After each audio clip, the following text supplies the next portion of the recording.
అని ఆ పాల సముద్రంలోంచి నల్లని కన్నులతో సొగసైన చూపులు ఇలా మాతృవాత్సల్యంతో అందరి వంక చూస్తూ లక్ష్మీదేవి పాల సముద్రంలోంచి ఆవిర్భవించింది.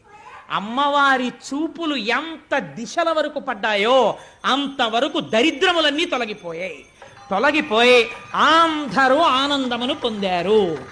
లక్ష్మీదేవి జన్మించింది ఆనాడు పాలసముద్రం దగ్గర ఉత్సవం జరిగినట్టు జరుగుతోంది.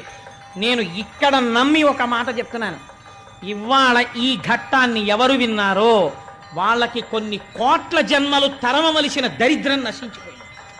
ఇది పరమ యథార్థం. అందుకని ఆ తల్లి